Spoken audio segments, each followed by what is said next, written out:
Untuk apa takut untuk mengatakan masalah azan itu urusan Menteri Agama, kenapa rakyat marah? Nggak usah takut. Dan jangan mundur sedikit pun dengan kaum kadrun itu, kaum Islam Sontoloyo itu, Pak. Saya dukung sekali. Bahkan jangan sekedar mengatur suara azan, atur juga kurikulum yang ada di madrasah, sanawiyah, aliyah, sampai perguruan tinggi. Karena sumber kekacauan itu adalah dari kurikulum yang tidak benar. Bahkan kurikulum di pesantren, Pak, jangan takut untuk dirombak. Bapak periksa, ganti guru-gurunya yang... Karena pesantren itu melahirkan kaum radikal semua. Seperti saya ini dulu radikal. Karena saya belajar di pesantren. Saya mengajar di pesantren Zaitun Indramayu. Itu pusat teroris itu, Pak. Tapi teroris yang kelas berdasi ya di pesantren Az-Zaitun. Saya gurunya dan saya mengerti.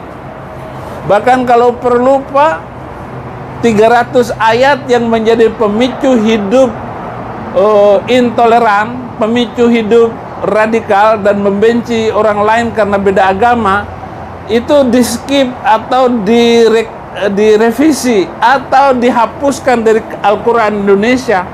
Ini sangat berbahaya sekali. Saya melihat pemerintah Cina itu menghapus Al-Quran, ayat-ayat yang kasar itu dari Al-Quran China, sehingga kecanggihan sekarang ini, penelitian yang saya lakukan tidak bisa dilawan oleh siapapun, apalagi oleh Pak Mahfud MD. Berani carok dengan saya, ayo kita carok, mati-matilah. Haleluya. Waduh, itu bikin gaduh itu. Oleh sebab itu saya itu bikin banyak orang marah. Mereka adalah ustadz-ustadz yang luar biasa menghina kekristenan. Tangkap itu orang. Ya, dia menghina kok.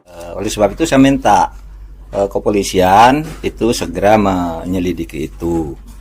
Dan kalau bisa segera ditutup akunnya. Karena kabarnya belum ditutup sampai sekarang.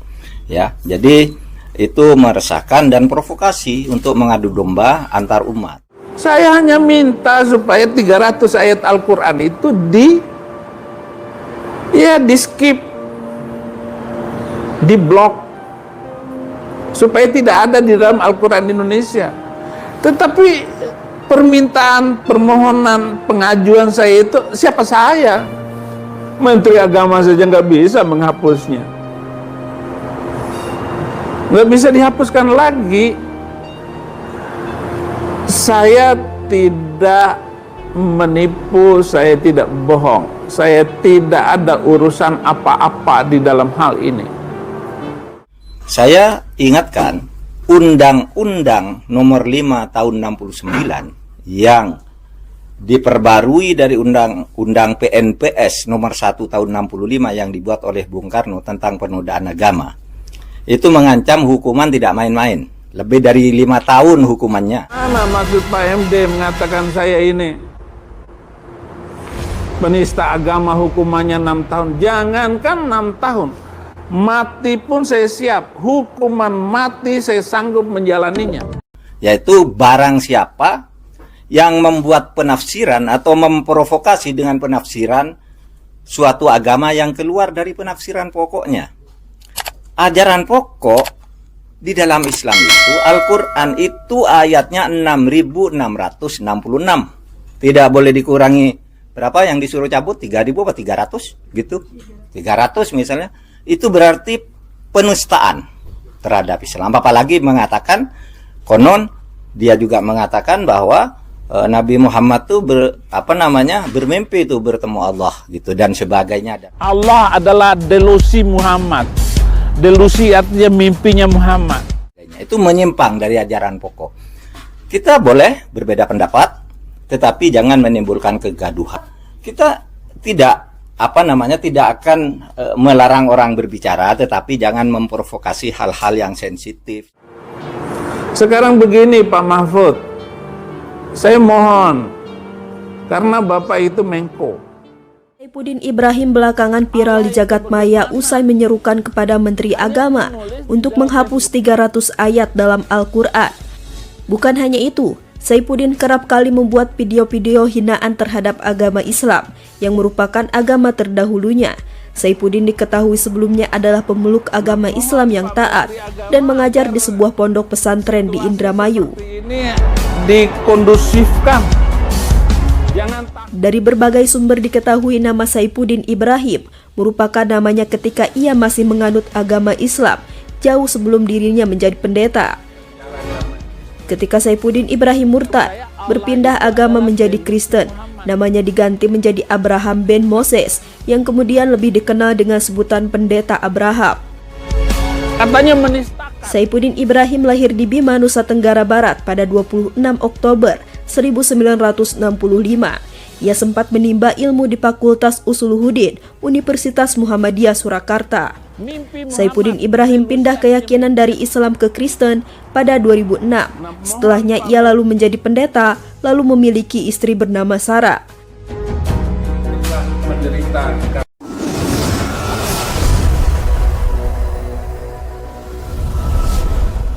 Subhanallah. Allah katakan dalam Al-Quran, Inna nazzalna dzikra wa inna nazzalna dzikra wa inna lahu lahafizun. Kami turunkan az-dzikra, peringatan Al-Quran, dan kami akan selalu menjaganya. Ya, kapan kita menghindar, maka sama keadaannya dengan orang menghindar dari Al-Quran. Mereka akan binasa, celaka, sebagaimana sudah cukup banyak tadi ayat yang kita sebutkan. Makanya pernah ada seseorang didatangkan oleh Quraisy, ini pendongeng orang ini. Dia khusus tugasnya, kalau Nabi SAW lagi berdakwah di satu komunitas di Mekah, dia datang lalu dia berdongeng. Dia punya retorika, bisa membuat orang tertawa, bisa orang menangis, pendongeng. Maka dia mengatakan, Muhammad berdongeng, saya juga bisa berdongeng. Semua ayat Al-Quran yang turun tentang asatirul awwalin, kisah-kisah tentang dongeng-dongeng belaka, turun kepada orang ini. Awalnya manusia pada saat Nabi SAW berdakwah, dia juga cerita di sebelahnya Nabi SAW, ada orang yang datang ke sana. Lama-lama orang bosan, jenuh. Orang tetap kembali kepada Al-Quran karena tidak bosan. Para sahabat, para orang-orang soleh, makin mereka tadabburi Al-Quran. Anda pun bisa merasakan itu. Makin Anda baca, makin Anda tadabburi, makin Anda khusyuk, makin Anda tersentuh. Tidak membosankan. Itu menandakan mujizat, bukan perkataan manusia. Kalau komik, kalau buku buatan manusia, kita sudah baca sekali, sudah pernah mengkhatam bukunya. Udah malas baca 2 kali sudah jenuh, sudah tahu. Al-Quran tidak pernah begitu. Itu keajaiban luar biasa. Kejayaan bagi pengamalnya. Terus sudah saya jelaskan secara histori. Kita umat Islam ini teman-teman baru 90 tahun saja nggak menguasai dunia. Sebelumnya kita menguasai dunia. Pada saat kita junjung tinggi Al-Quran. Mereka jadi pedoman negara kita, pemerintahan kita, kerajaan kita. Semuanya, negara, ekonomi, apa saja. Ya, kehidupan rumah tangga, semuanya Al-Quran. Maka kita akan lihat bagaimana keajaiban luar biasa Allah SWT berikan. Saudi pada saat mengiklankan Al-Quran dan Sunnah sebagai pedoman negara mereka, maka di padang pasir Allah keluarkan minyak dan menjadikan mereka negara yang kaya raya. Yang terakhir teman-teman sekalian, ini yang sempat saya susun, tentu banyak keajaiban Al-Quran ya. Dia adalah penghilang kesedihan. Sebagai penutup ada doa Nabi SAW yang beliau ajarkan kepada kita dalam hadis sahih. Beliau mengatakan tidak ada orang yang tertimpa kesedihan, sumpah, sedih, permasalahan, apa saja yang membuat dia merasa tidak nyaman. Kemudian dia membaca, Allahumma inni abduka, ya Allah aku adalah hambamu, wa bni abdika, dan anak hambamu laki-laki, wa bni amatika, dan anak hambamu perempuan, nasiyati biyadik, ya.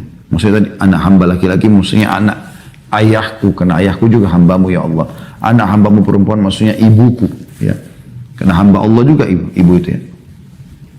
Nasiyati biyadik, ubun-ubunku ada di tanganmu, madin fiya hukmuk, berlaku hukummu padaku, madin fiya hukmuk, adlun fiya qada'uk, sangat adil keputusanmu padaku. As'aluka ya Allah, aku minta kepadamu ya Allah, bikullis min huwalak, dengan menggunakan semua nama yang kau miliki. Bikulli ismin huwa lak sammaita bihi nafsak, engkau memberikan nama itu pada dirimu. Aw 'allamtahu ahadan min khalqik, atau engkau mengajarkan kepada salah satu dari hambamu. Aw ista'tharta fi ilmil ghaibi 'indak, atau engkau menyimpan di ilmu ghaib di sisimu. An taj'al Qur'ana karima rabi'a qalbi, agar engkau menjadikan Al-Qur'an sebagai penghibur hatiku. Panjang lebar semua doa tadi ini ujungnya adalah agar engkau menjadikan Al-Qur'an sebagai penghibur hatiku. An taj'al Qur'ana karima rabi'a qalbi wa nura basari wa nura sadri, dan cahaya dadaku, wa dhihaba hammi wa ghammi, dan penghilang sumpek dan sedihku, wa amrad, dalam beberapa riwayat yang lain wa amrad, dan penyakit-penyakitku. Kata Nabi SAW, siapa yang baca ini, niscaya Allah akan ganti kesedihannya menjadi kesenangan. Jadi betul-betul luar biasa, tinggal anda mau praktek atau tidak. Allahu a'lam. Karena Nabi SAW menyuruh, Iqra'ul Qur'an fa innahu ya'ti syafi'an di ahli yaumil qiyamah. Bacalah kalian semua Al-Quran, karena dia akan jadi penolong bagi pembacanya pada hari kiamat. Dalam hadis yang lain dikatakan Al-Baqarah dan Al-Imran, dua surah ini akan berdiri di hadapan Allah pada hari kiamat, memberikan syafaat kepada pembacanya sampai Allah memasukkan pembacanya dalam surga. Suruh baca. Bulan Ramadan, bulan masa training menjadi sahabat Al-Quran. Para sahabat, teman-teman sekalian, kalau tiba Ramadan, yang mereka lakukan bicara yang penting atau Al-Quran. Udah nggak ada yang lain. Semua yang lain ditinggalkan. Al-Quran. Hak pertama Al-Quran, teman-teman, baca, ngerti, tidak mengerti. Berurut dari Al-Fatihah, Al-Baqarah, Al-Imran, sampai 111, 114, An-Nas. Baca saja. Kata Nabi SAW dalam hadis Bukhari, perumpamaan orang mukmin yang baca Al-Quran seperti utrujjah, buah yang wangi dan rasanya manis. Perumpamaan orang mukmin yang tidak baca Quran seperti kurma, tidak ada aromanya, tapi dia manis dengan keimanannya. Jadi memang kita disuruh baca Al-Quran itu. Dalam hadis yang lain dikatakan, orang yang baca Al-Quran dan dia mahir dalam bacaannya, maka dia akan bersama safaratil kiramil barara. Ini istilah bagi malaikat pilihan Allah.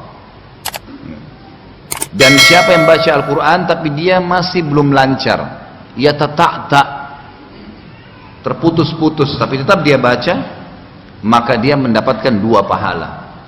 Jadi kalau hadis yang lain mengatakan setiap huruf alif lam mim, alif 1 huruf 10, lam 10, mim 10, 30 pahala. Maka khusus untuk orang yang susah baca tapi dipaksain, double, jadi 20 pahala setiap hurufnya.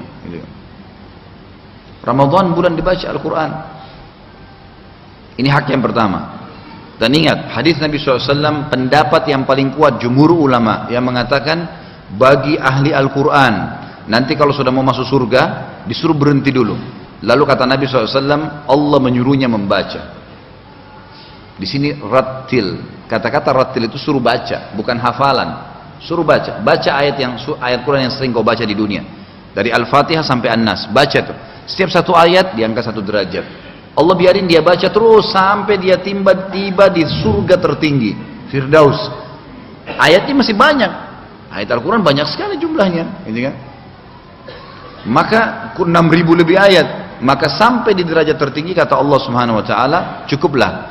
Akhir tingkatanmu di surga derajatmu adalah akhir ayat yang kau baca. Artinya diangkat sampai derajat tertinggi hanya karena sering baca.